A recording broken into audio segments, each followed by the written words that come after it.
नाही आता कसं आहे, शेवटी मोठे आहेत ते. बोलले दोन शब्द तर काय फरक पडतोय, जाऊ दे. पण ते सुनबाई आणि त्यांच्या फॅमिलीचं कसं आहे माहित आहे का?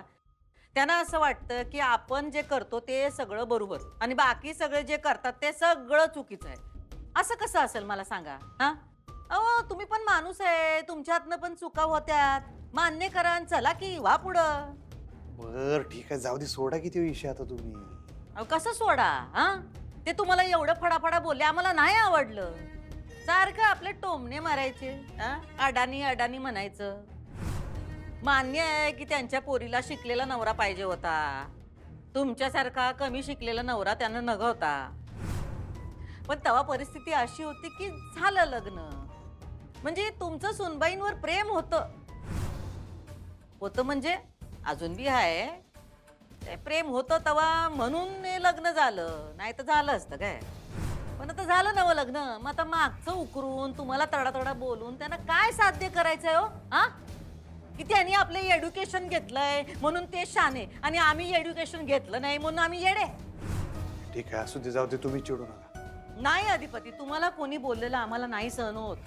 आम्हाला कोणी काय बी बोलू द्या, पण तुम्हाला नाही बोलायचं. बरोबर आहे, पण आता कसं आहे, मी जावं आहे त्यांचा, त्यासने हक्क वाटला असेल, बोलले असतील, सोडा की. हा, पण जावई आला तर जावायला लोक डोसक्यावर घेऊन नाचतात. यांनी काय केलं? हा, यांनी घरी आलेल्या जावयाचा अपमान केला. नाही नाही नाही, हे बरोबर नाही केलं त्यांनी.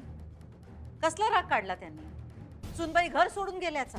नाही, सुनबाई घर सोडून गेल्या हे चुकीचंच झालंय, पण त्यांना थांबवायचा किती प्रयत्न केला आपण? हा, सांगा की केला का नाही? होय की.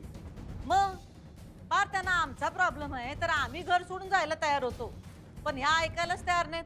स्वतःच म्हणणं खरं करणार, गेल्या घर सोडून, त्याला आम्ही काय करणार? आणि ह्यांना माहित नाही का यांची मुलगी कशी आहे ती? हेकेखोर, हटवादी. एकदा ठरवलं म्हणजे ठरवलं, ऐकूनच घेणार नाहीत. आणि तुम्हाला एवढं बोलले तर त्यांनी बघावं आधी त्यांची पोरगी काय करते ती. आणि त्यांनी तुमचे संस्कार काढले, ह्यांच्या संस्कारांचं काय? हा, सांगा की. लग्न झालेलं असताना या मित्राबरोबर वरावरा गाडीतून फिरत्यात, त्याचं काय? जाऊ असू दे, दे कसं. तुम्ही लय डोक्याला ताण करून, तुम्ही बसा. काय बसा? बसा, एवढा काय मोठा विषय नाही. मोठा इशाय कसा नाही? मोठा इशाय हाय, कारण ते तुम्हाला बोलले म्हणजे आम्हाला बी बोलले आणि आम्हाला हे अजिबात आवडलेलं नाही.